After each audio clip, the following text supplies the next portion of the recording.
join Dr. Ralph Wilson in the Pledge of Allegiance.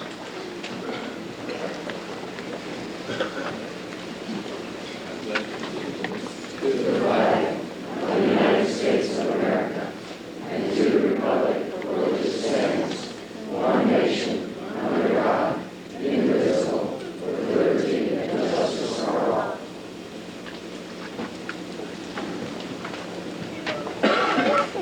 Once again, please remain standing for the singing of the national anthem as performed by Dr. Bob Kopp.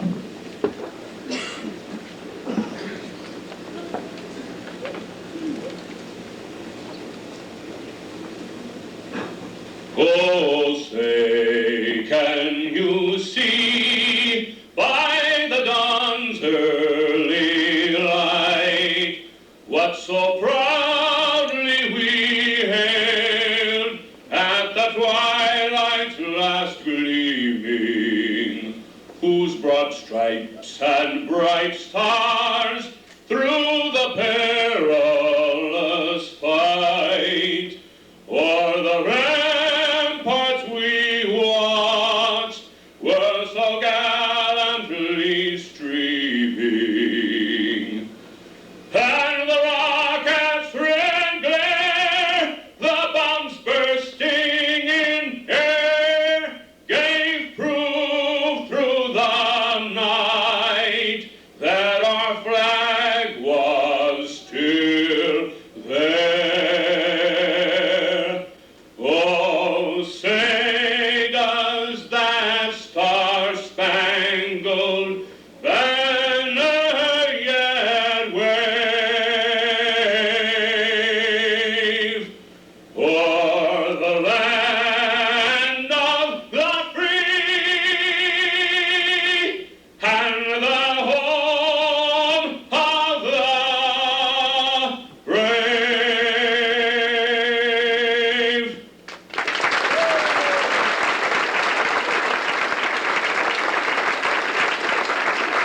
I will once again ask that you remain standing for the invocation. It will be delivered by Dr. Dwayne Marquardt.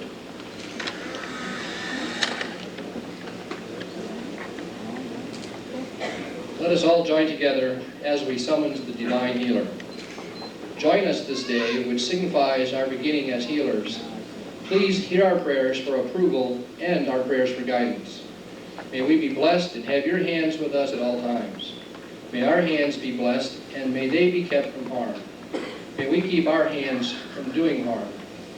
For this we call in faith and hope. Amen.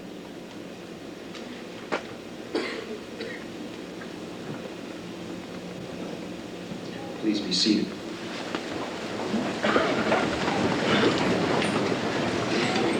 On behalf of the Board of Trustees, Alumni Association, the administration, and the faculty and staff of Logan College and its health centers, I bid you a cordial welcome to this, our 105th commencement exercise.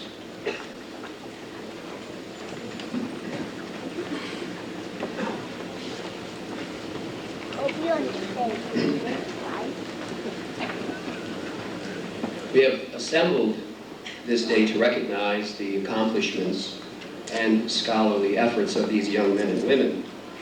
But it is also our opportunity to honor you, the family and friends, for your commitment, emotional support, and financial contribution. And for these sacrifices, we thank you. Logan College is widely acclaimed as one of the nation's leading chiropractic colleges, guided by a chief administrator whose career has spanned the classroom, successful private practice, and the Board of Trustees. Her efforts have gained her numerous honors and awards, including twice named as Chiropractor of the Year. Logan College has flourished under her educational philosophy, which stresses clinical and diagnostic acumen along with fundamental chiropractic art and philosophy. Her commitment to excellence in chiropractic education was reflected in our recent 7-year accreditation by the Council of Chiropractic Education, an unprecedented event in the history of our profession. You guys have the quiz on, right? She is conscious of the changing milieu in healthcare, encouraging interprofessional exchange, cognizant that our greatest strength lies in professional competence. Logan College has indeed benefited enormously from her experience, dedication, and vision.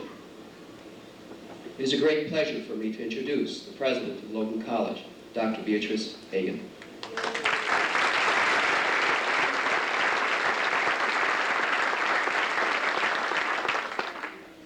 Thank you, Dr. Kettner. You give me an awful lot to live up to.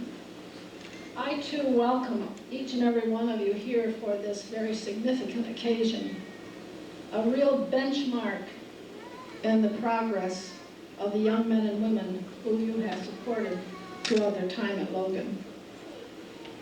And during this time, and from the beginning of their school years back in kindergarten, they have gone through many transitions in their different phases of life.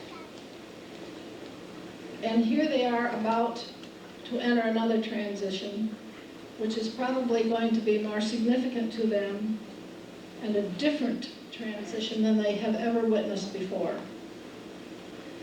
There will be nothing the same, except one thing, and that is the friends that they made in this class will remain their friends forever.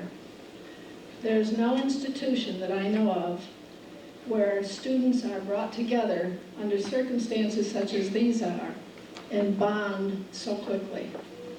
There is nothing that takes place in the life of one that doesn't take place in the life of all. At each stage of this environment, this growth period, if you will, you have reached and you have reacted to stimuli that come from various sources. These stimuli have motivated you with various responses. And each response that you have made to those things that you have been associated with, those things that you have been confronted with, have been building blocks for what you are today. And now you're prepared to embark on this different experience than you've ever had previously. While you have been engrossed in developing competency and proficiency, storing information, and honing your professional skills, tumultuous changes have been going on around you. The emergence is into a highly technical world where skills haven't quite caught up with the technology that you're facing, where personal service has almost been lost in a sea of high tech. However, this change is most advantageous to you at this time. It comes precisely at a time of another transition, and your skills fit like a glove with this pattern being cut as it is today. Some time ago, John Naisbitt said in Megatrends, and many times repeats in his trend letters, and brings to our attention, with all these high-tech, with all this high-tech around us and all these high-tech instruments and machines that we have, we've lost sight of the greatest technician or the greatest technical skill that we can introduce, the human touch. This is where you fit. The human touch. While other healthcare providers have relied on patient numbers rather than names, instrumentation, machines, and the impersonal process of check-marking symptom sheets, you have the necessary ingredient to balance this wheel of life. High touch. You have the ability to apply a highly technical skill of patient contact, which is touch, that tends to normalize structure and correct causes of dysfunction. Realize, if you will, your time has come to take your place in a highly technical society with a highly technical skill. Appreciate it. Continue to perfect it and use it and provide your patients with a restoration of health. And what I mean by this is by this highly developed touch skill through your highly technical introduction to this world with the education that you have. I wish all of you the greatest success, and please don't forget that you have a skill to continue to develop for the benefit of mankind. You've got a good start on it, you've been an exceptional class, and for this we are very grateful. We welcome you as colleagues within our profession.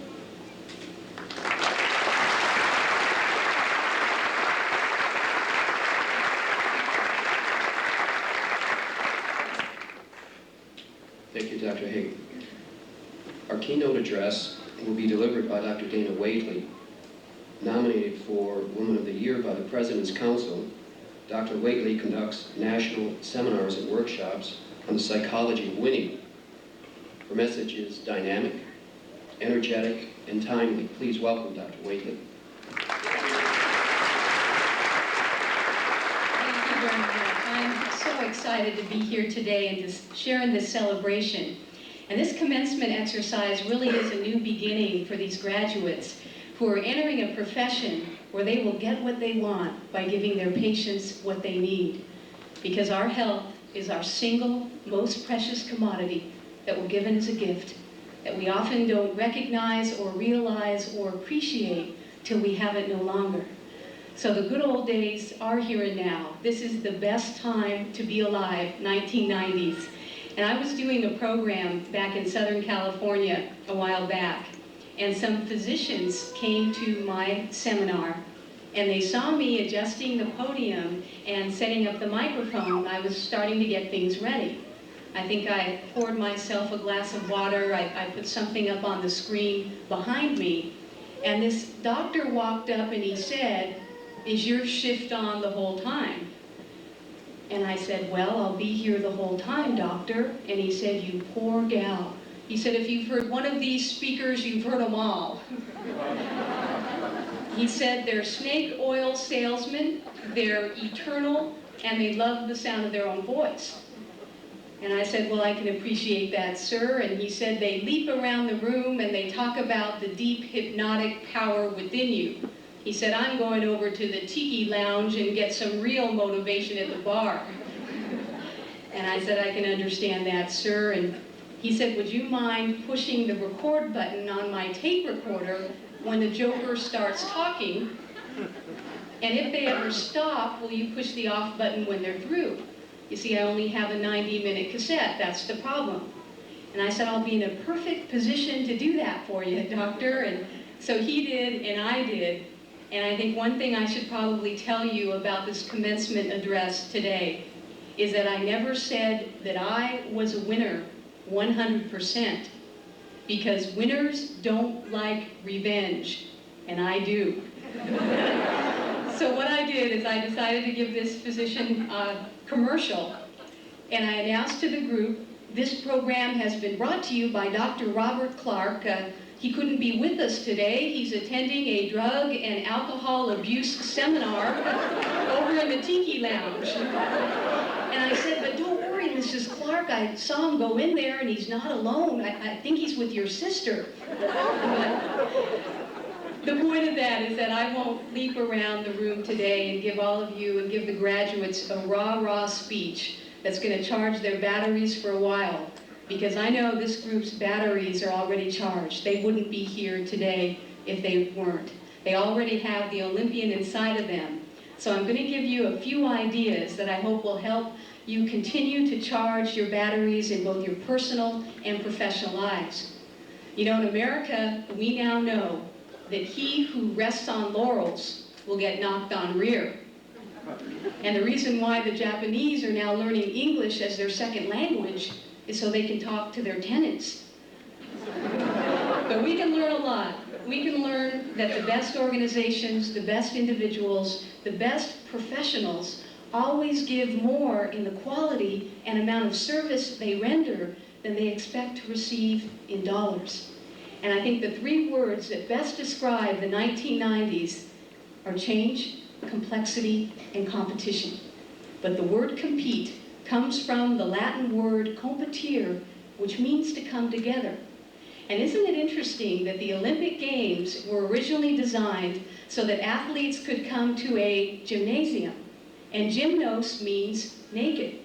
So gymnasium is a place where you tear off all your worldly possessions, and for the first time in your life, with no status, with no nobility, you compete with your neighbor to use your neighbor to keep your performance high.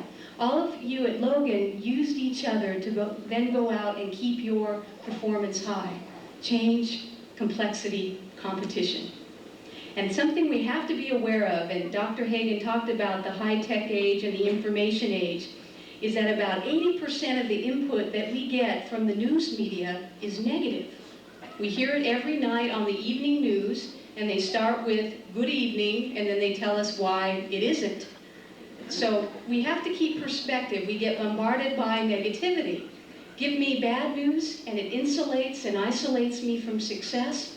Give me good news, and it makes me depressed because I wasn't the one who won the lottery.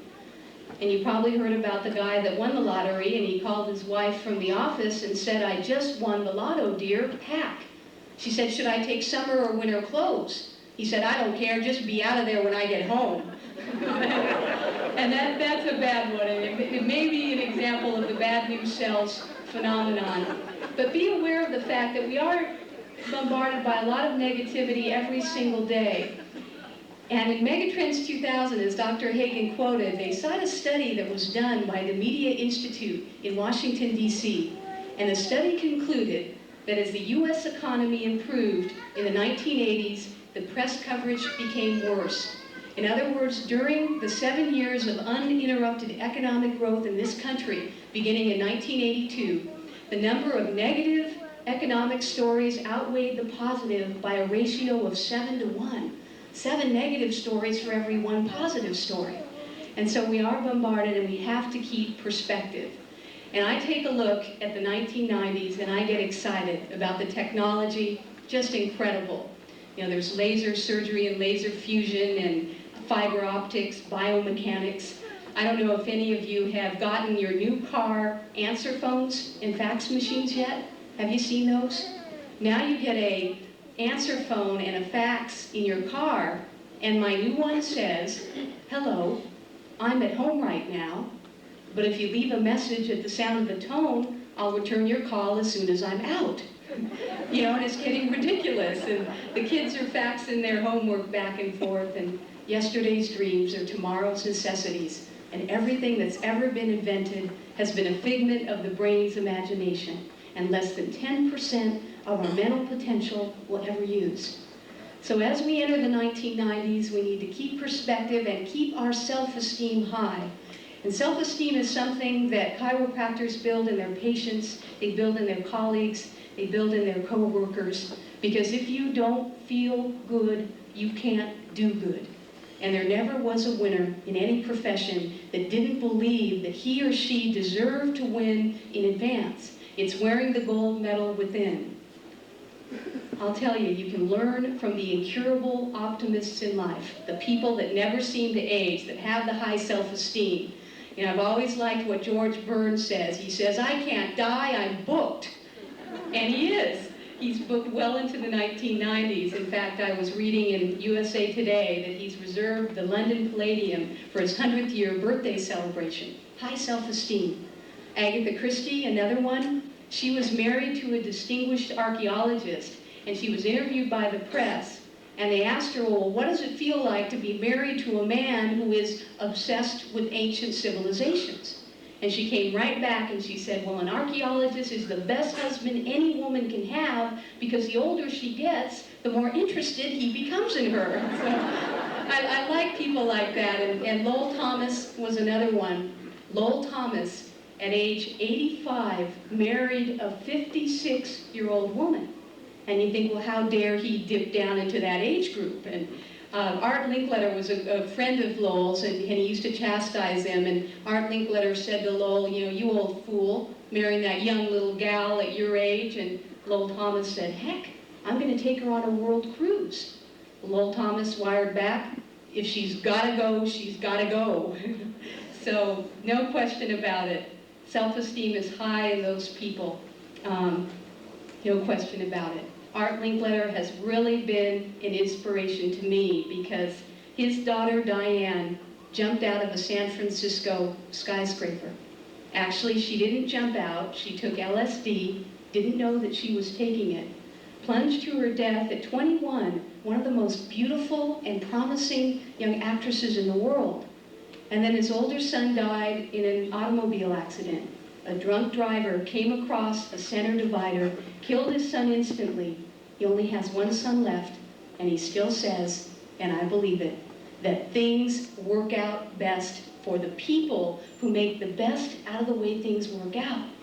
And Art Linkletter, to this day, remembers the reversal in his life, when instead of railing against drug abuse, he began to show people the optimistic America that they could believe in again.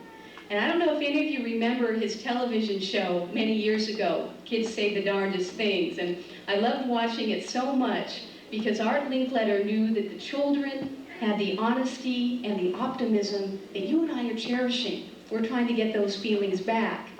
And if you can remember on his show, there was a little girl, and she was about 3 years old. And Art Linkletter said to her, he said, well, hi, honey, what do you do? She said, I help my mama cook breakfast, but I don't get to cook too much. He said, what does she let you do, honey? Well, I get to put the toast in the toaster, but she won't let me flush it. And then a 5-year-old boy was on the show. Art Linkletter said to him, hi, what does your dad do? He said, my dad's a cop. He's a policeman, and he catches burglars and jewel thieves and puts them in jail and catches them. And Art Linkletter said, wow, kind of scary, huh? Bet your mom gets worried about him sometimes. He says, heck no, he brings her lots of jewelry and diamonds and watches and things. And so kids are just uncanny, and you wouldn't want to be the parents on that particular telecast, but kids have that optimism and enthusiasm. Never lose that in your profession. Never lose that in your personal life. Change, complexity, competition, high self-esteem. Staying motivated when times are tough, when times are changing. You know that we're motivated either by fear or desire. And fear is the great motivator of all, telling you that you have to. And that's called compulsion. And fear is also the greatest red light of all, telling you that you can't, which is inhibition. So fear is the great compeller and inhibitor in life.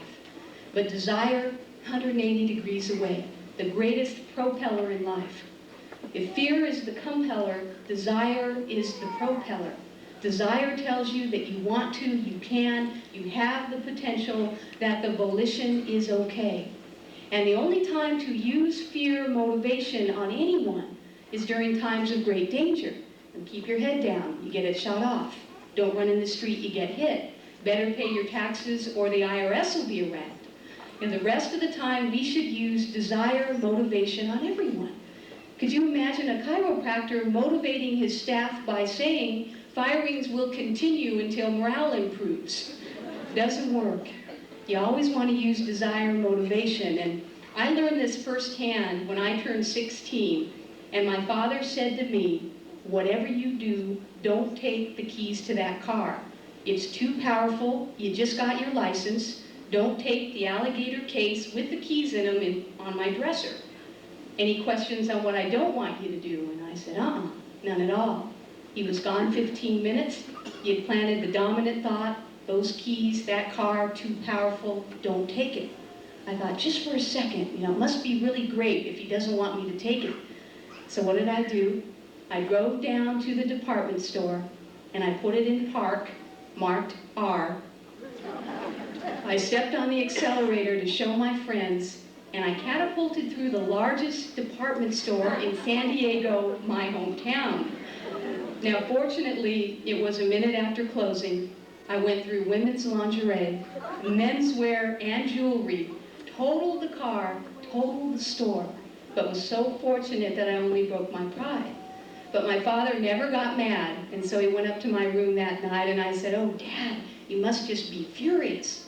He said, "Heck no." He said, "I'm glad you're alive. I'm glad the store was closed. I'm glad no one was hurt. No problem." I said, "No problem." Boy, that's how I like my dad, understanding. I said, "What did I learn from this?" He said, "Motivation, responsibility." I said, "Oh gosh, no, I was irresponsible." He said, "No, you were responsible. You see, I just talked to the store owner, and he gave you a job starting tomorrow. $175 a month for 7 years. And I said, 7 years? I'm 16, I'll be 23. He said, "By then the store will be paid off, so will the car, and you'll be able to buy your own knowing how to make monthly payments religiously." And I said, "Dad, what did you learn?" He said, "How to take the car keys with me, but also how not to motivate you away from what I don't want. Dominant thoughts equal dominant behavior, and the winners in life have learned to focus their energy and intensity on the rewards of success, while the losers dwell on the penalties of failure. Always focus on where you want to go, not where you don't want to be, or where you were last time when it wasn't right. You can't succeed if you always are looking at your backswing. Dominant thoughts equal dominant behavior, and that positive self-motivation is critical as we enter the 21st century. The next idea is having discipline, and that's relentless practice, something that all of you have done in your years at Logan. Practicing in your imagination in advance. Every salesperson closes the sale in advance. Every chiropractor practices the procedure in advance. Every hostess plans the party in advance. If you do something right in drill, you're going to do it right in life. And probably one of the most profound examples of simulation, doing in your imagination in advance, is in the true story of Air Force Colonel George Hall. He was shot down over North Vietnam. He spent 7 years in prison, 5.5 years in solitary confinement. He would only give his name, his rank, his serial number. He wore black pajamas, bare feet. He paced back and forth in his cage like the animals at the zoo that get paranoid knowing that they can't get out. And you think, 5.5 years in solitary confinement, what would you do? You would think. What would you think about? Winning or losing, it's your choice. It's a habit. So Colonel Hall, knowing what he was faced with, made the decision to go sane rather than insane. And he was a 4-handicap golfer. And so what he did is he practiced a round of golf in his imagination every day, 365 days a year for 5.5 years. He visualized hitting every ball, chipping every shot, sinking every putt. He had 1 plate of rice a day, 100 push-ups, 100 sit-ups, another round of golf. 2 weeks after his release, he played in the New Orleans Open. He played in the Pro-Am. Atrophy in his muscles. He was gaunt and shaky, had lost 72 pounds, missing a few teeth. Shot a 76, his first time out, right onto his 4 handicap. And of course the news media rushed up and said, "Colonel Hall, congratulations on your beginner's re-entry luck." He said, "Luck? Are you kidding? I never 3-putted a green in my 5.5 years. They said, "Colonel, you didn't have a golf course." He said, "We all have one." He said, "The wonderful thing about the imagination is that in the imagination, you never miss." We know that psycho, the mind, can control soma, the body. Having discipline, relentless practice, practicing success in advance, that it becomes so familiar that it feels like old home week when you get there. Discipline. Last idea I'd like to give you is keeping dimension, which, as I mentioned before, is perspective. Every day there is a shift in the economy, consumer demand, ability to supply that demand. New products and services are being created. Others are losing their competitive edge. So the key to success in the 21st century is in our ability to adapt rather than react to change, to ride the wave rather than resist it. Discipline, dimension, self-esteem, motivation. And remember that happiness, you can't buy it, you can't wear it, you can't live in it, you can't travel to it, you can't smoke it or drink it or snort it. but you can feel it from the inside out by taking the potential that you were born with and have since developed and live up to your own internal standards. Because happiness comes naturally as a byproduct of having lived a life worthy of your time. All you have in life to spend is time. And the millions of minutes that I know of every day are the ones that count. It's not the 1,000 hours of glory that we think we're going to get at the end. So make sure that you do not put your happiness on layaway, waiting for the conditions in your life to be perfect. Dimension, keeping that perspective. And winners really judge other people from the inside out rather than the outside in. They know that the pilot light burns within, so you go inside out rather than outside in. There will always be people more successful or less successful than you who live in better or worse houses, who are better looking or not as good looking. So if we live our life by comparison, based on what we see on the outside, we'll either be arrogant or depressed all the time. It's amazing. And my husband and I bought a nice house in San Diego, and it would fit comfortably in our neighbor's garage. We built a big saltwater aquarium. We put it in the wall. The cat was the only one impressed. We invited everybody over that we'd ever met. We put it on our American Express card. They came, they ate the hors d'oeuvres, got some decorator ideas for their own home, and they left. I thought the object was to make an impression from the outside in. They didn't even care. So don't spend too much time or money or effort making an impression. Make an expression of your value and make sure that what you say and do reflects quality and integrity from the inside out. Now, my parents unfortunately had an inheritance meeting at their house last year, and they told me and my 5 other brothers and sisters that we would not be inheriting. And we said, well, what about all the stuff? And they said they were giving it all to abused children. And I said, you're abusing us now. They said there will be no fish. There'll be fishing poles in the form of education and nurturing, but no fish. Why? Value is inside, not out. Happiness is inside, not out. The last idea is to keep your sense of humor, because sometimes the most trivial things can upset us and tap into our stress level. For every one thing that goes wrong in your day, there are at least 50 that go right. And a friend of mine from college is very successful in business, and she opened up a new branch office. And her husband decided to send her a floral arrangement to the grand opening. And when he got there, he was appalled to find that the wreath that he had sent, in the card, in the inscription, it said, "Rest in peace." So of course he's upset, he's agitated, it ruined the whole event. He called up the florist, chewed him out, and after apologizing, the florist said, you know, look at it this way. Somewhere a man was buried today under a wreath that said, "Good luck in your new location." So keep your sense of humor. You gotta do it. And I'm just gonna leave you with the thought on the challenge of change, because we're in a world of change. And I got my answer to the challenge of change by going to the Great Barrier Reef in Australia. And it was magnificent, the sea life, the ecology. But I noticed that on the lagoon side of the reef, on the shore side, the coral polyps were strangely gnarled, they were pasteled, and they were dead. You see, life doesn't live in a lagoon, but the lagoon is safe. It's a dole, it's welfare, it's a safe harbor.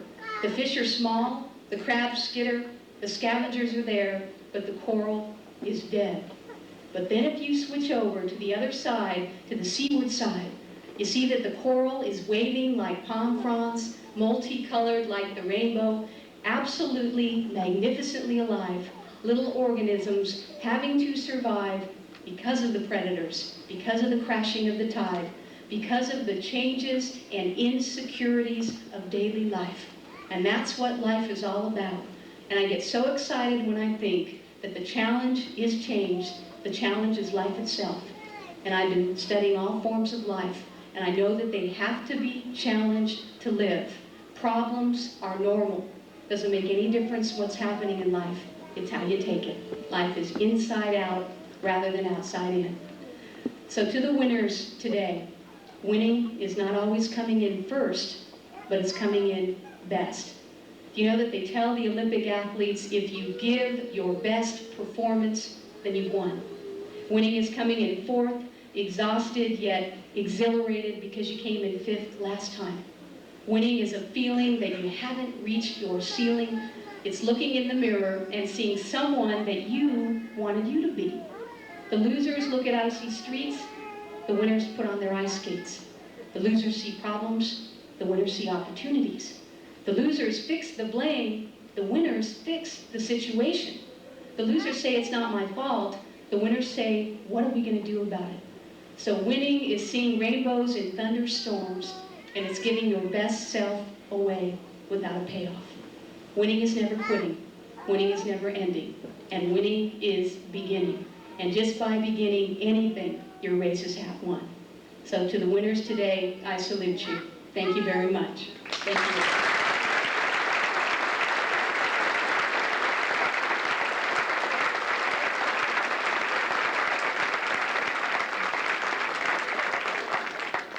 Thank you, Dr. Whalen.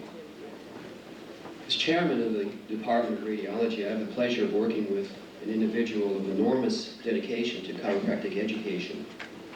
Dr. Ron Grant, as Director of Clinical Services, is responsible for the design and the implementation of Logan's outstanding clinical programs.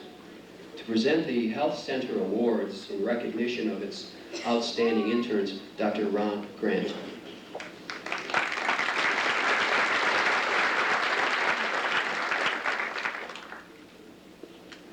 The Health Center Achievement Award denotes clinical and academic excellence. This award consists of a plaque and a check for $100. The winner of this award is noted for their clinical competence, the excellent care delivered to their patients, and their tireless efforts in assisting the Health Center in its clinical education program. On behalf of the Health Center, I would like to present this Achievement Award to Dr. Barbara Everett.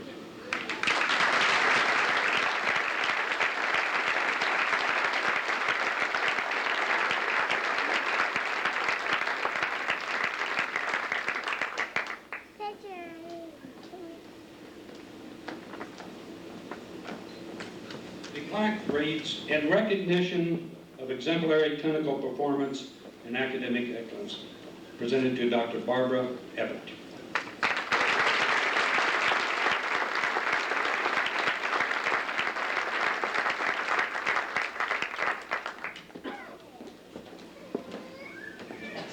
In addition to the College Health Center, Logan College has 3 satellite facilities. The Community Health Center in South St. Louis, the Delwood Health Center in North St. Louis, and the Harbor Light Clinic in association with the Salvation Army, which is part of the College Health Center's outreach program to the homeless. The interns on staff at these satellites work very closely with their supervising directors in meeting the healthcare needs of the surrounding community. The satellite coordinators act as liaisons between the staff and the community director and between the satellite and the main campus facility. We would like to honor the staff and the coordinator of these facilities. Would the coordinators of these satellites come forward, please?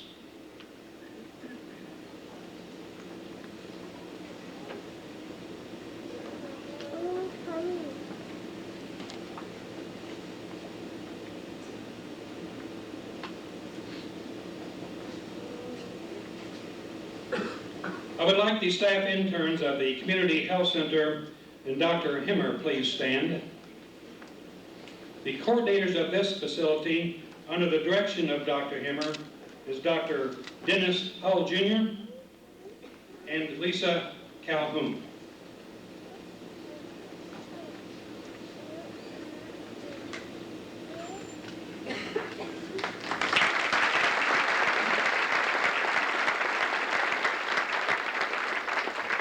I would like for the staff interns of the Delwood Health Center and Dr. John Kiernan please stand. The coordinator of this health center is under the direction of Dr. Kiernan and Barbara Everett.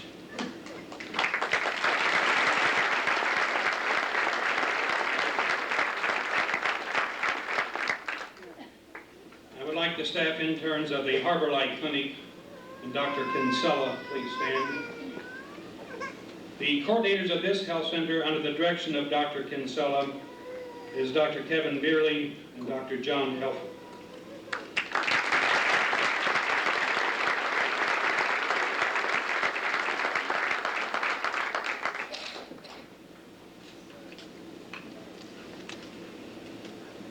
I would also like the coordinator of the Montgomery Health Center under the direction of the clinic faculty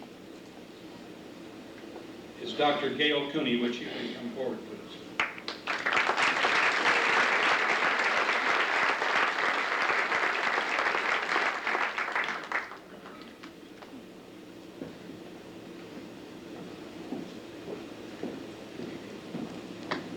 The health center consultants are interns who have demonstrated expertise in a specialized area of health service, which includes student health care services, orthopedics, internal diagnosis, ergonomics, physiotherapy, and radiology. These interns provide examination and consultation services for the health centers. They also engage in a very specialized area of training and intensive study in their specialized area. The consultants provide a very valuable service in expanding the clinical education within the health centers. We would like to acknowledge these interns by having them all stand. Would all the consultants please stand? Their names are all listed in the program. Thank you.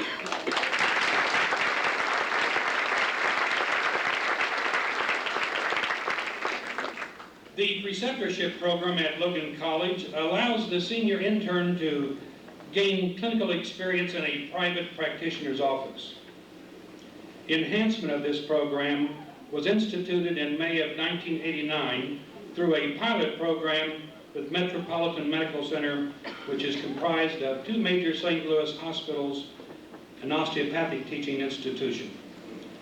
This externship program allowed a select group of our interns to accompany osteopathic residents, interns, externs, and physicians during medical rounds, as well as observe various surgical procedures.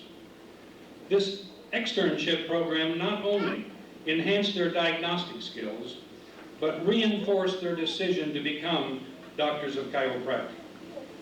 This program was made possible through the combined efforts of Logan Chiropractic College and the chiropractic department at the hospital and its director, Dr. John Beerley. It is our intent in the very near future that all students will have an opportunity to participate in this program in some manner. The health center would like to acknowledge the success of this preceptorship program by asking those externs to stand as their names are called. Please hold your applause until all are standing. Dr. Raymond Berry, and Dr. Gail Cooney, and Dr. Lee Juan.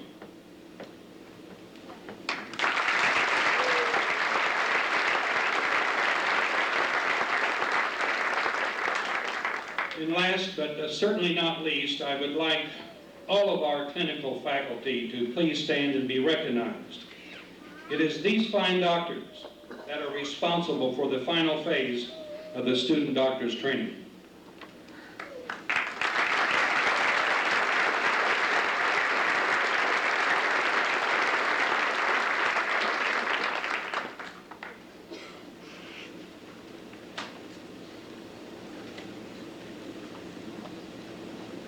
The advancement of Logan College has been greatly assisted by its Alumni Association. Their continuing loyalty and unfailing generosity have sustained the phenomenal growth of our institution. Here to present the Alumni Association Research and Clinician Award is Dr. George Richards, Alumni Association President.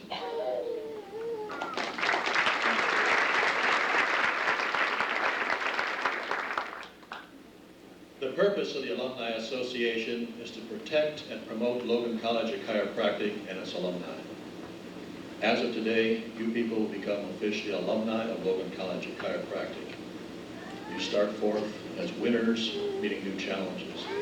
Through your years, I'm sure you've recognized the things we've tried to do to help you reach this day.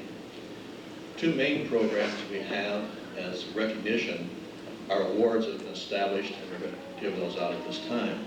The first one is the Logan Alumni Student Doctor Award. This is a $1,000 cash award based on professionalism and excellence in the health centers.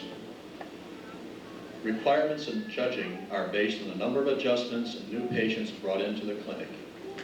Recipient of the Alumni Student Doctor Award of $1,000 is Barbara R.J. Everett.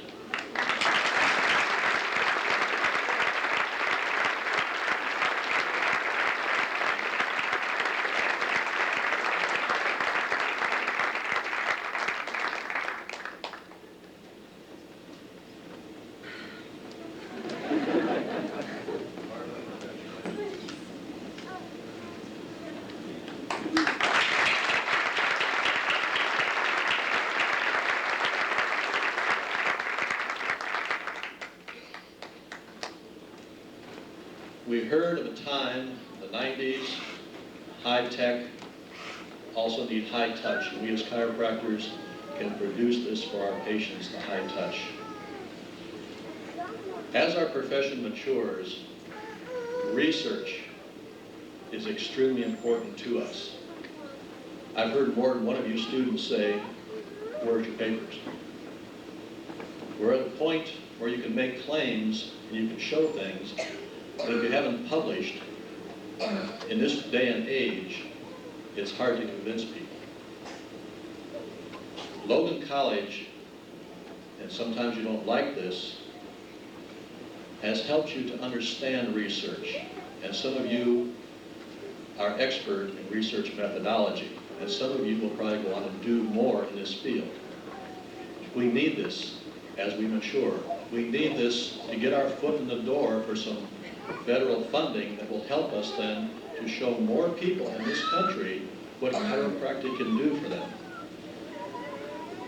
The Alumni Association, in order to help motivate, help you work for improved papers, and believe me, I've been one of the judges over the years, and the papers are excellent. It's very, very difficult to start choosing the best paper.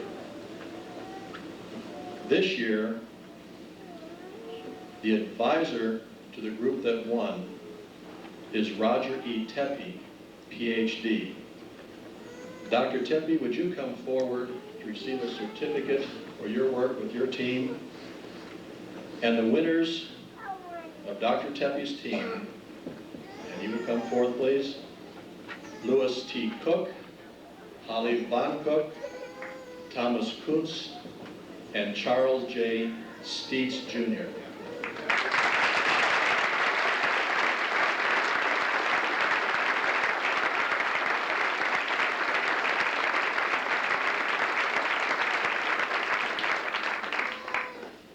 The title of their paper was Range Geometer Readings of Lateral Flexion Asymmetry in the Cervical Spine Before and After Diversified Cervical Adjustment.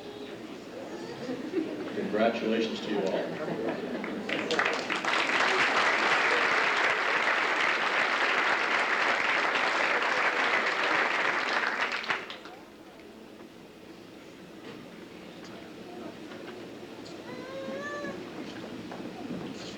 Thank you.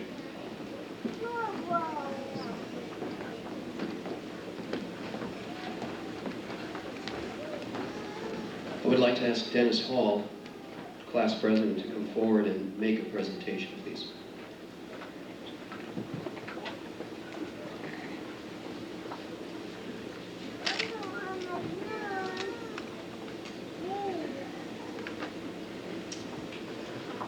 The class has been together for 10 trimesters. A lot of times that you need someone's shoulder to cry on, somebody to study with, some information, anything. You just can't imagine the stress you go through, and you become real close and a real family. And every one of the class members has stood out and helped the other ones in certain ways, but the class voted, and there's one person who we feel that's stood out among all of us, and we'd like to take this chance to thank Chris Basiletti.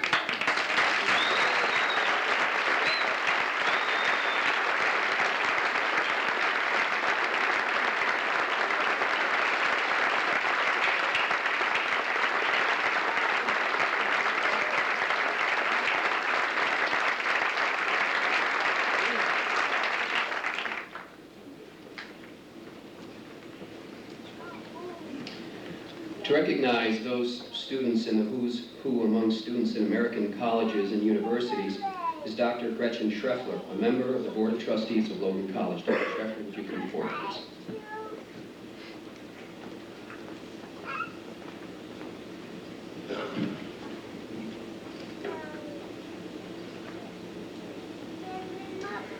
In the absence of Dr. Ron Harris, Chairman of the Board of Trustees of Logan College, and as a member of that board, I have been asked to take his place today.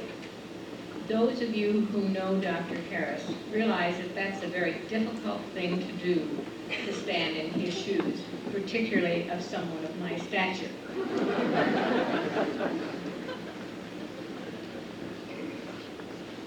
On behalf of the board, I wish to congratulate all of you on the job well done, and to wish you success in the career in chiropractic that you have chosen, and in the application of all that you have learned or have been exposed to at Logan College. It is my privilege at this time to award the certificates in Who's Who among students in American colleges and universities. This is given to a chosen few, one of the most prestigious awards that can be given in the academic community. Who's Who in America and American colleges and universities is an organization of over 1,000 schools from all over the 50 states and the District of Columbia. It is most highly regarded as a pinnacle of scholastic achievement. These students have been nominated by a specific committee at Logan College, made up of faculty and administration, working within the framework of set criteria, such as above average scholastic standing, evaluation of their contribution and service to their community and to the school. The nominees are then evaluated by the organization Who's Who. Would the accepted candidates of this very prestigious award come to the platform and come forward as your names are called?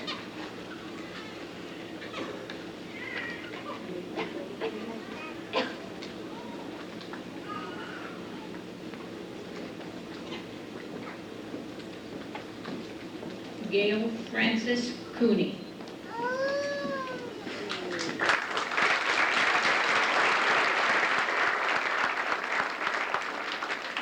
Barbara R.J. Ebert.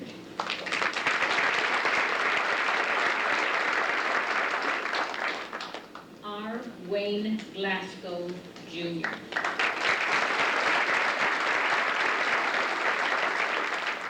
Catherine Ann Thompson.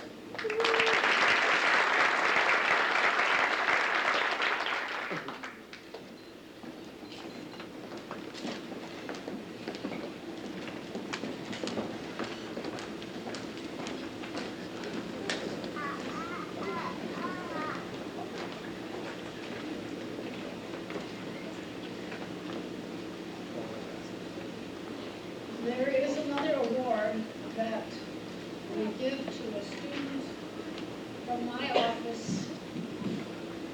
Gretchen, you've got to stand on a piece of paper when you come up here.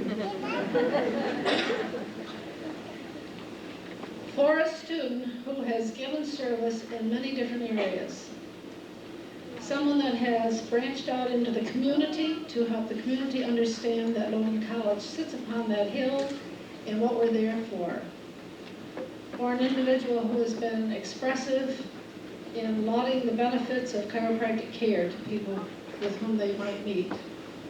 For an individual who has been responsible for encouraging other individuals to enter the field of chiropractic. And I hope as this individual goes forward that the person will continue to make women aware of this great profession as being an honorable one to join our male colleagues in. I don't think that it will take the class much thinking to wonder who it is that's always running around looking for somebody to do something for the college. Come on, let's go over to this after business hours and help Sue. Or get down there and help them out with this graduation. They need some help down there. You've all been subjected to it. And who am I naming? Yeah.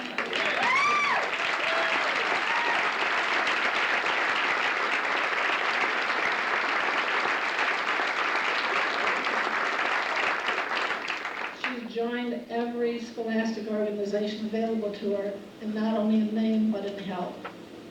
She's helped us out night and day, wee hours of the morning, when other people were not in a position to do so. And Gail, I am very happy to give this award to you. Presidential Award, Logan College of Chiropractic, extends to Dr. Gail Francis Cooney. It's deep appreciation for her meritorious and ambassadorial services relating to institutional activities and student procurement. And there's a small check that goes with this.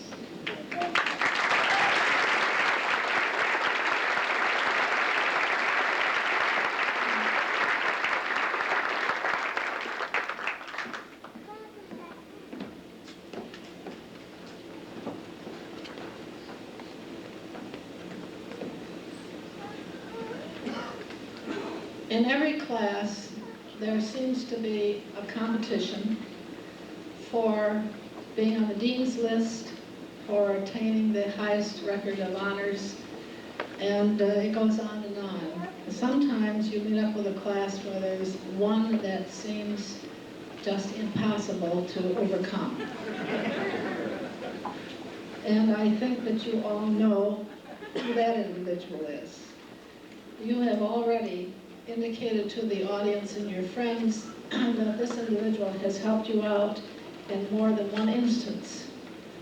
And this individual has attained the academic award of valedictorian with a very high point average, graduating summa cum laude with a grade point average of almost 4.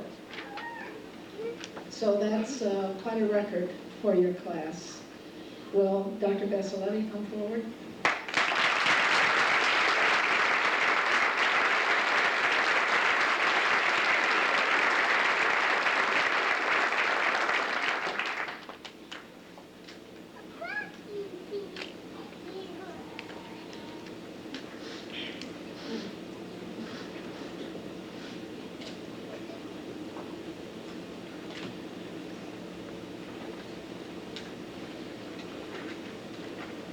And now I will permit him to tell you what it's like to go through chiropractic.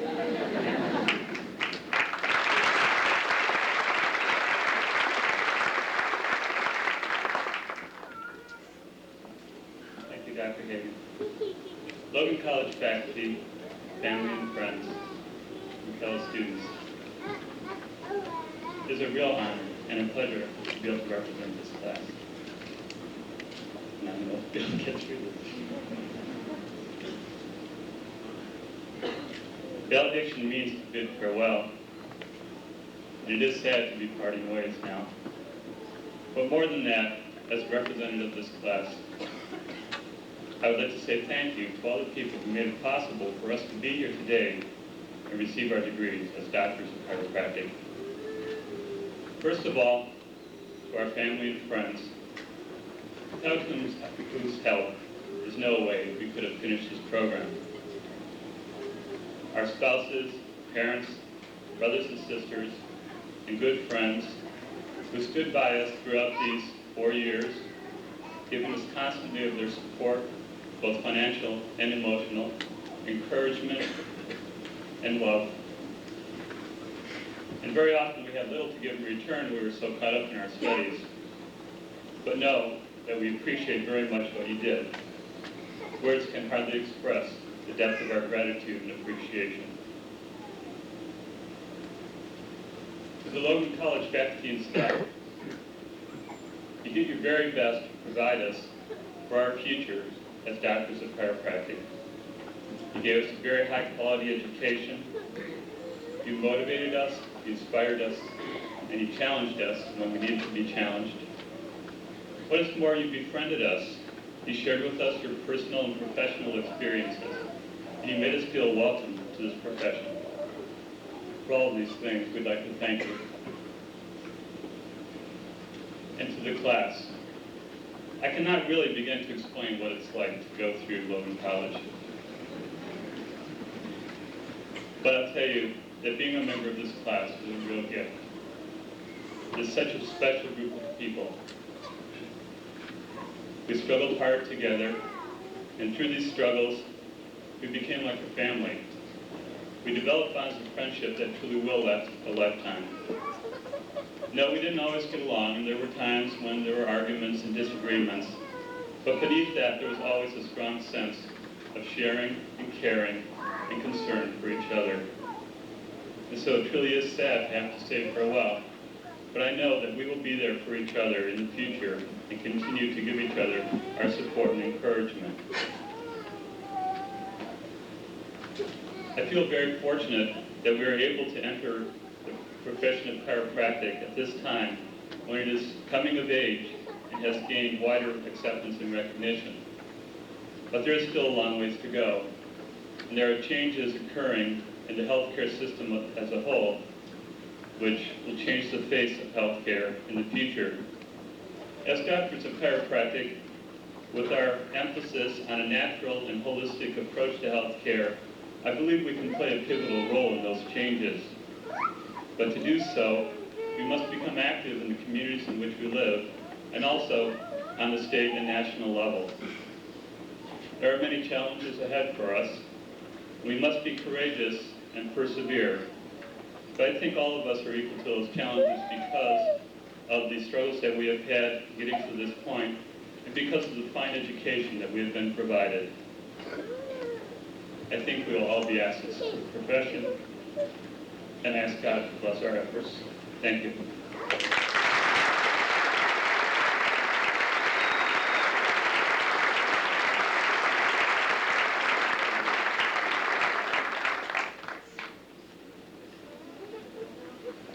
The individual responsible for the direction and management of Logan's faculty and curriculum is the Vice President of Academic Affairs, Dr. William Ramsey.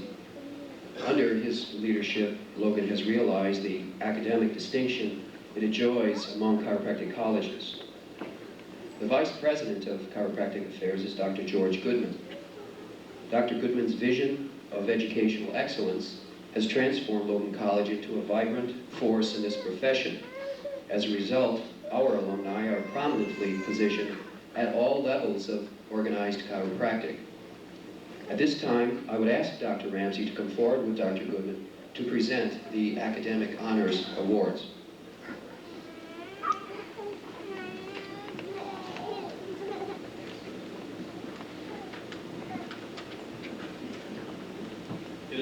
It is a pleasure to introduce those graduates who have attained academic and scholarly excellence. You have met the valedictorian, and we would ask him to come forward again, Christopher J. Basiletti.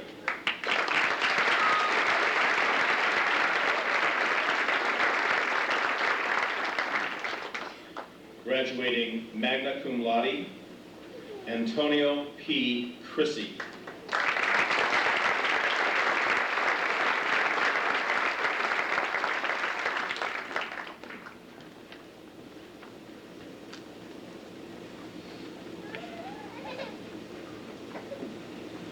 Those graduating with the honor cum laude, Xavier K. Hamer.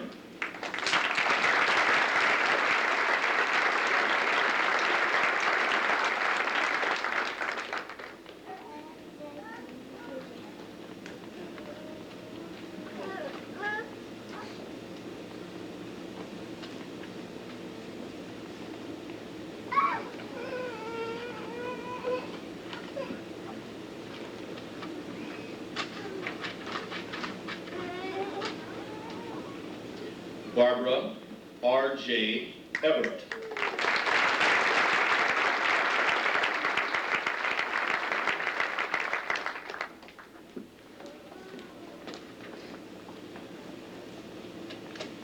Holly Van Cook.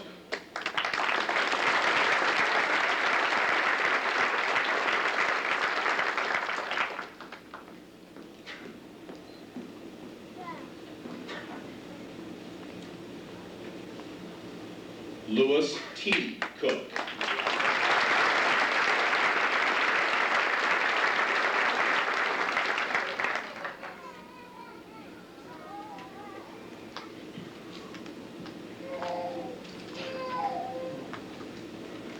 Gail Francis Cooney.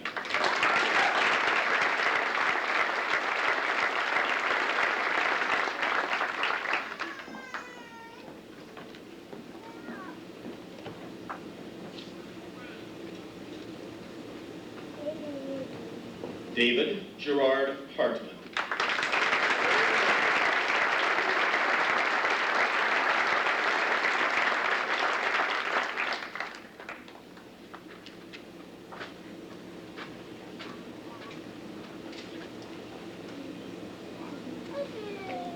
We congratulate these honor students.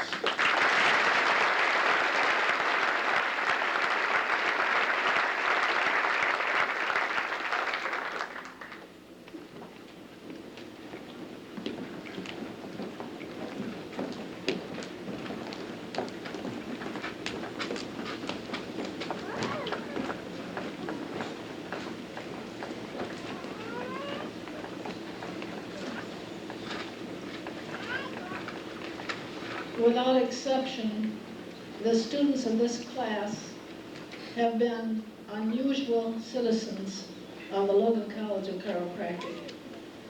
And the people that have helped them reach that position of not only altitude, but attitude, I would like to have all of the faculty of the Logan College of Chiropractic who've been able to be with us today. Please stand.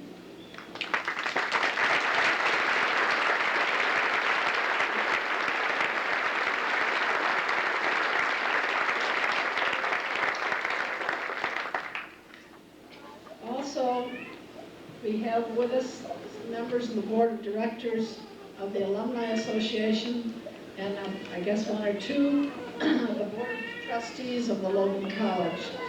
In both instances, the members of each one of these boards come from all over the United States.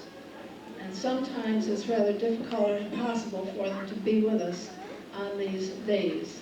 So will those from the Board of Trustees please stand?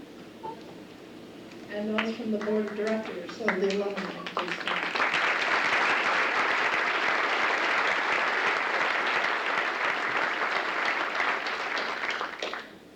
And our administrators, Dr. Ramsey, Dr. Goodman.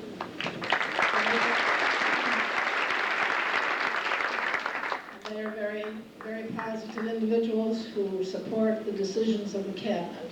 Thank you.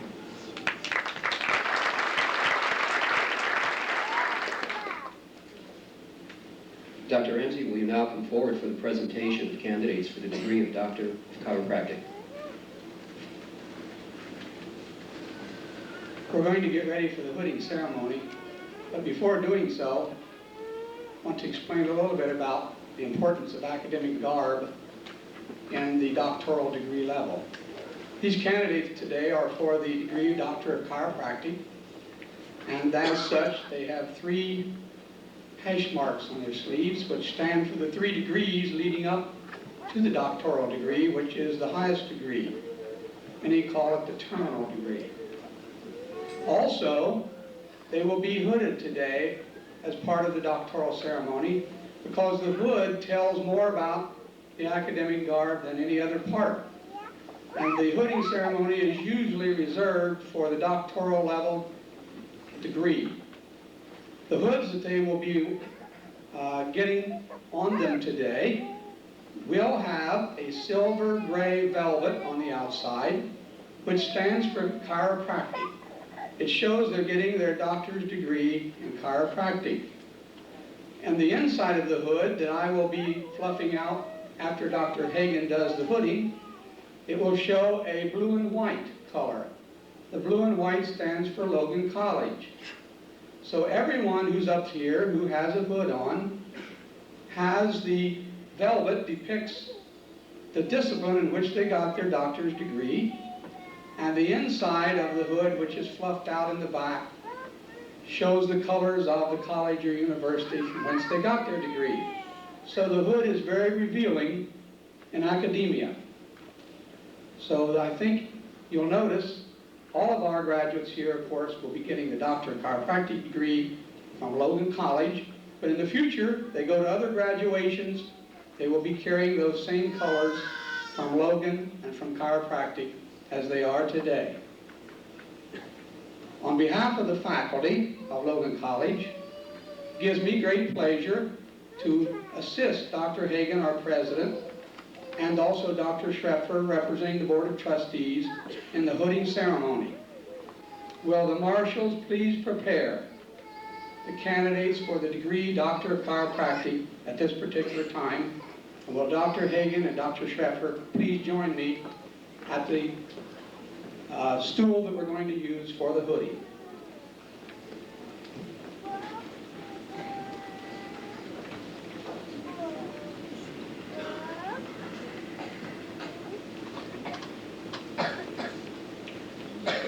Members of the candidates' family and friends of the candidates are urged to come forward to the first couple of rows to obtain photographs of the candidates as they pass by.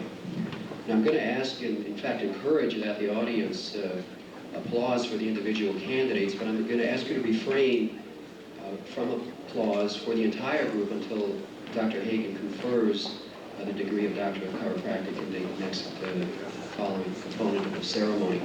Certainly individual applause is encouraged. Douglas D. Arvold.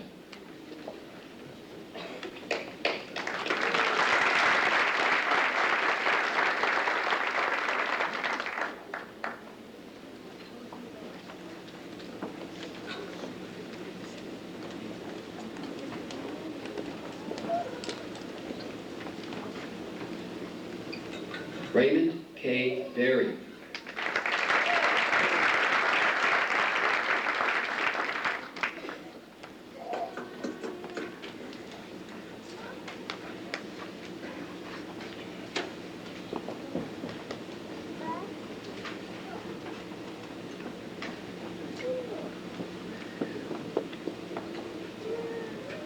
Christopher J. Basiletti, summa cum laude, 3.98.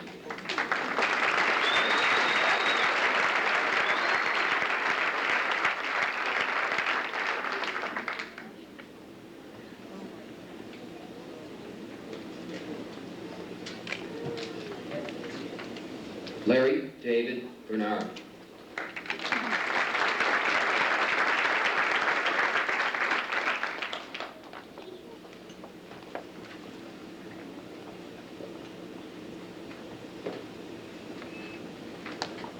Matthew T. Byers.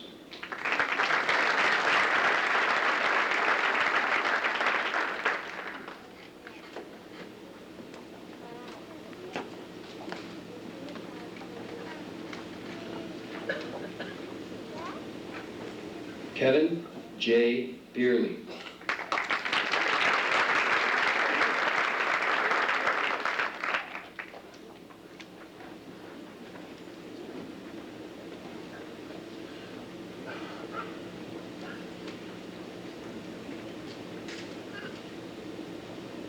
Christopher J. Calandro.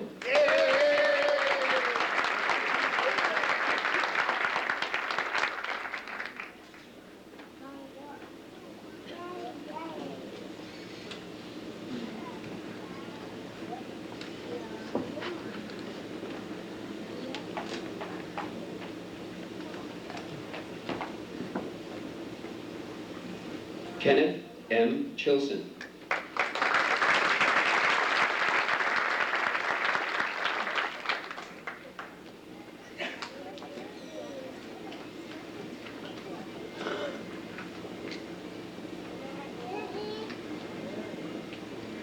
Stephen Leslie Clark.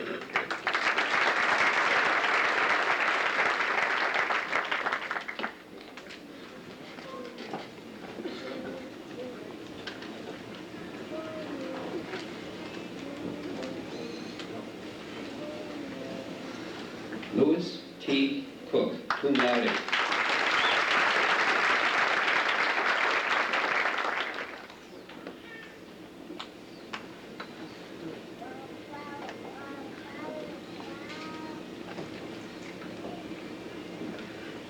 Polly Von Cook, cum laude.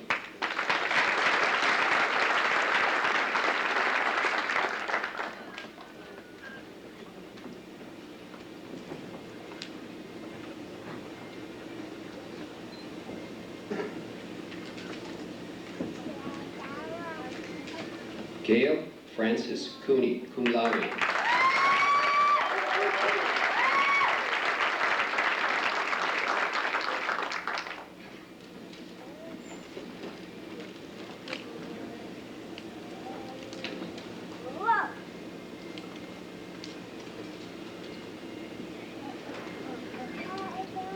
Antonio P. Chrissy, magna cum laude.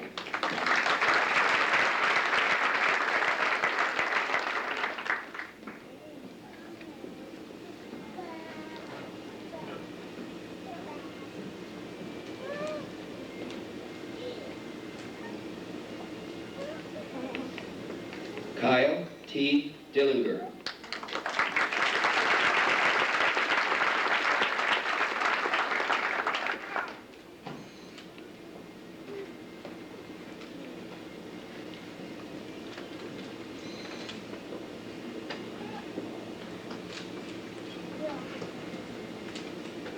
Barbara R. J. Everett, cum laude.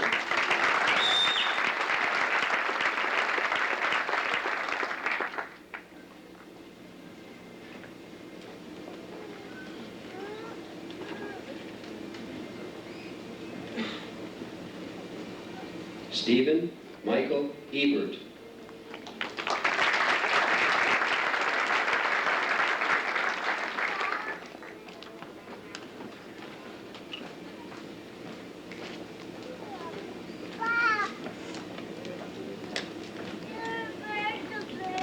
Robert Wayne Ferguson.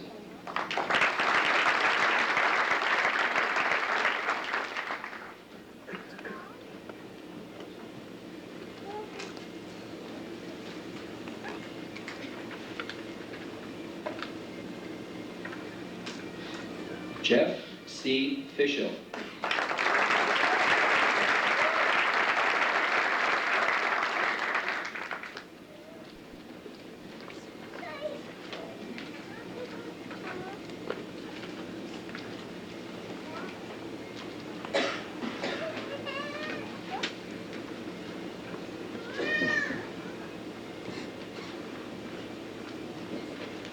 Ronald R. Giles.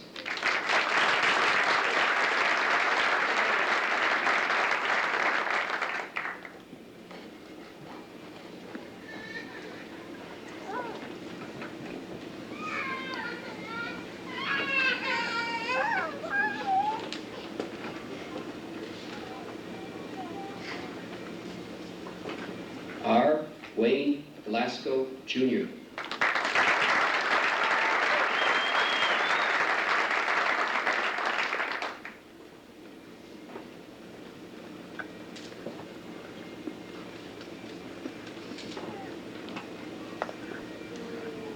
Dennis L. Hall, Jr.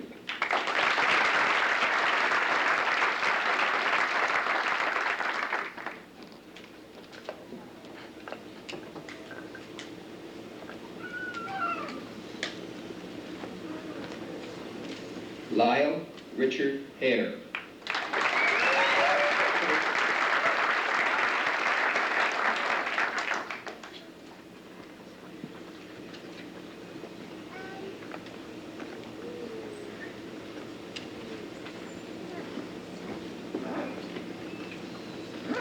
David Gerard Hartman, cum laude.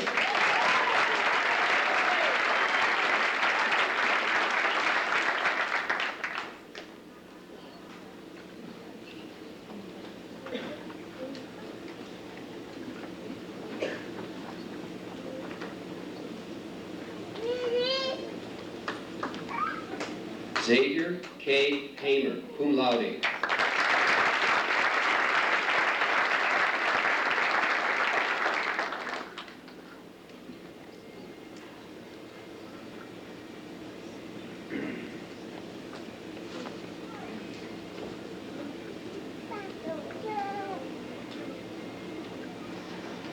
John M. Helfer.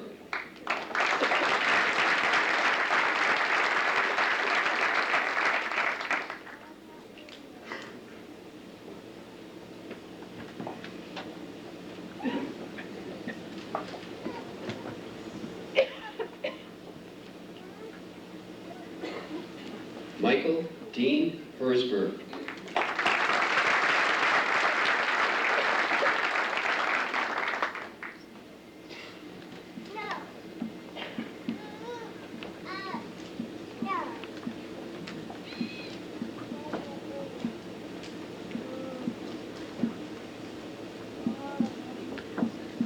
F. Lee Juan.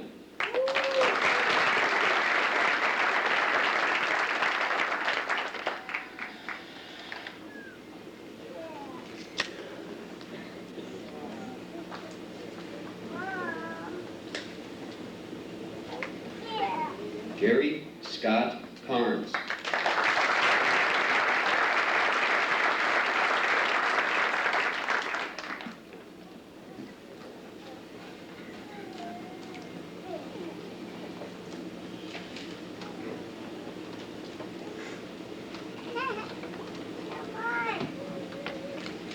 Dolores Ann Castley.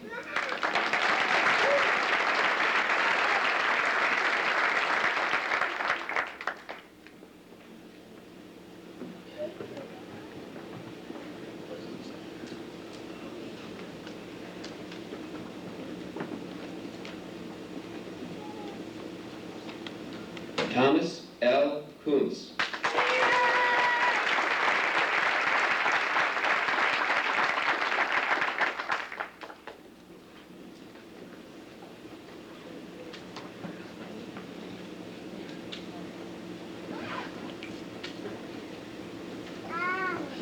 Mark David Krupp.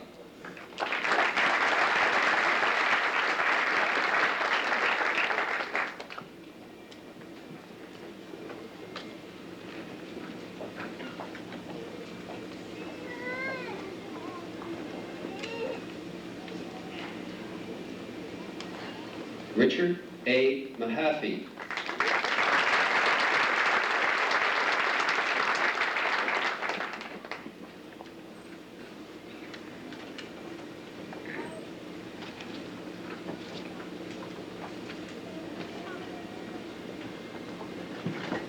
Francois C. Marion.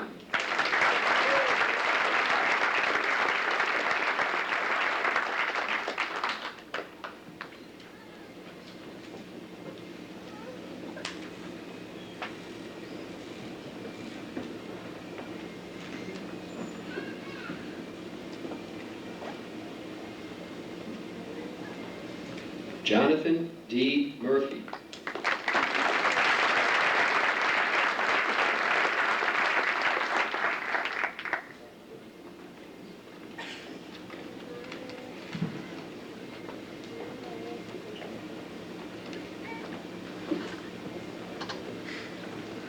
Jeffrey Scott Reeves.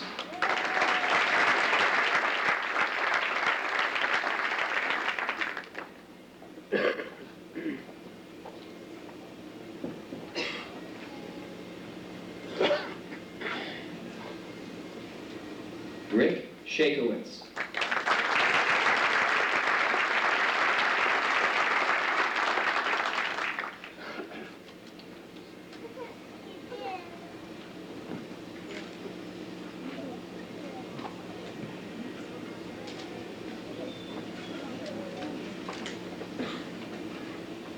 Rulan Lemoyne Skeen.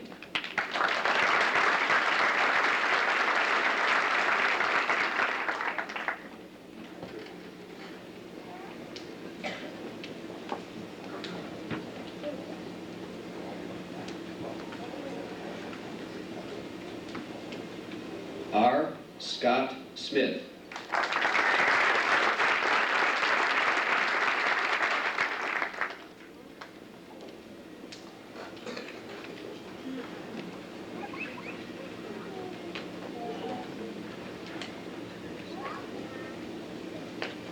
Charles J. Steets, Jr.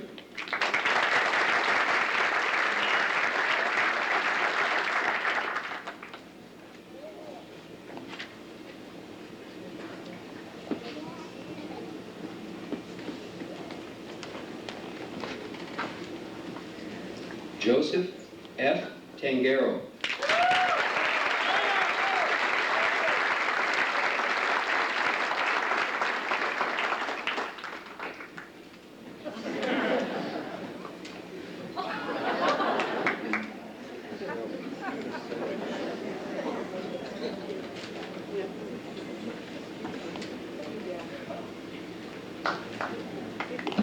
Catherine Ann Thompson.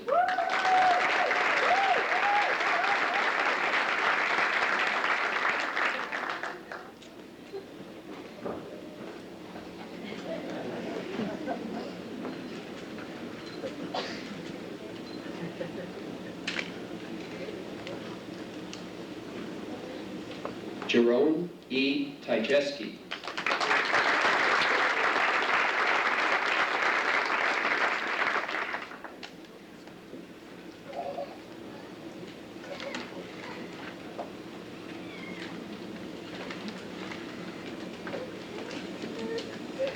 Michael P. Van Horenbeek.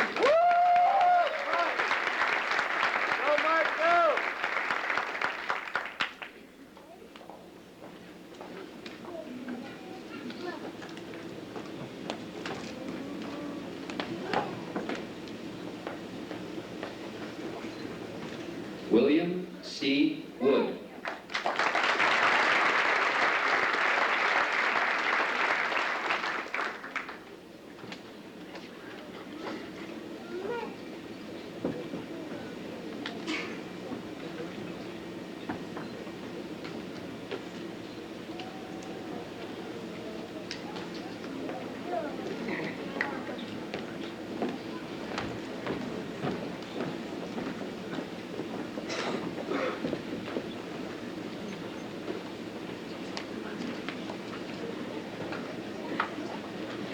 Will the candidates please stand?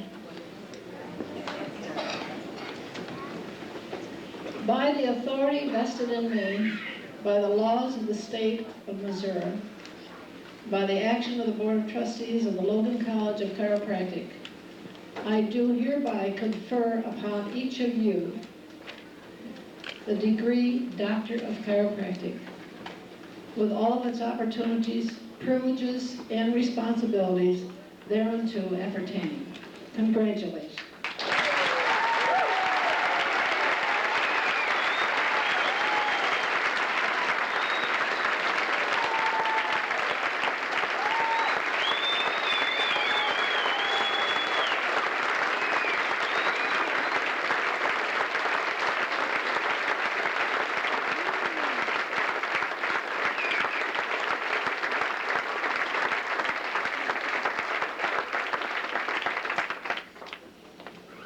Dr. Richards, will you come forward now and administer the chiropractic oath? Graduates, please remain standing.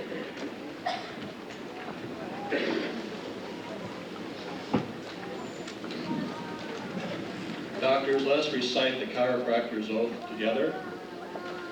In accordance with the law of nature, that law which God has prescribed to all people, and in consequence of my dedication to getting the sick well by application of that law, I promise and swear to keep, to the best of my ability and judgment, the following oath. I will observe and practice every acknowledged rule of professional conduct in relation with my profession, my patient, my colleague, and myself. I will keep an open mind regarding the progress of my profession, provided that these progressions shall be confined within the boundaries of chiropractic science, philosophy, and art. I will serve my patient to the best of my ability, violating neither their confidences nor their dignity, and in my association with patients, I shall not violate that which is moral and right. I shall regard and refer to my fellow chiropractor with honor, giving credit where it is due. I shall improve my knowledge and skill, firm in my resolution to justify the responsibility which the degree of Doctor of Chiropractic symbolizes and imposes. To all this, I pledge myself, knowing these ideals are prescribed by the dictates of reason alone.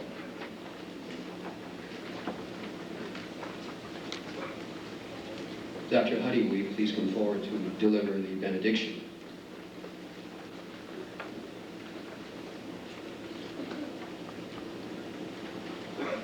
God our Father, send down your blessing on all of us gathered here today. Especially we ask your blessing on these doctors who will so generously devote themselves to helping others. When they're called on in times of need, let them faithfully serve you as they serve the sick and the suffering. Grant that they will always strive to share with others their skills and their talents. Help them bring to your people a message of faith, hope, and love in their time of need and in their time of healing. With your fatherly love, strengthen these servants of yours in their resolve to dedicate themselves as doctors of chiropractic. Amen.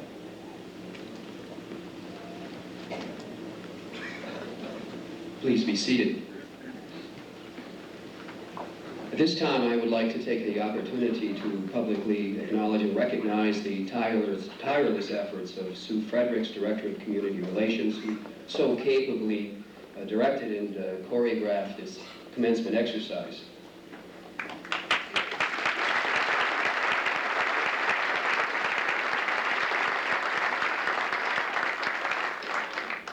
And in addition, I would like to now extend a cordial invitation to our graduates, their family and friends to partake of refreshments, which will be available in the lobby immediately outside the theater.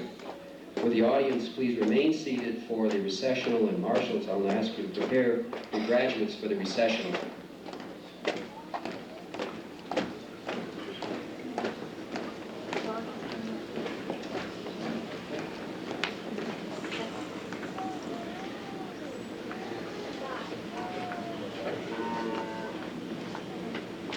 Father roll.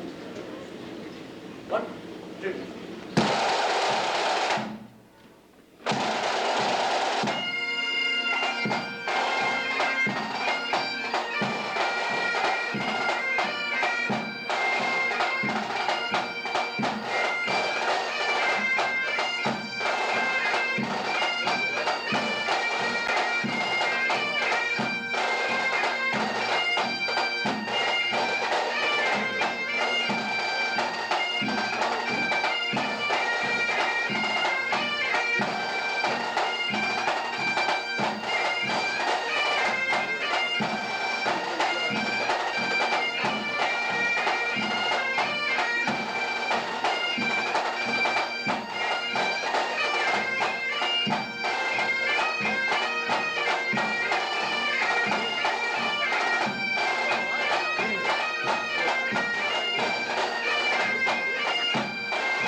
Don't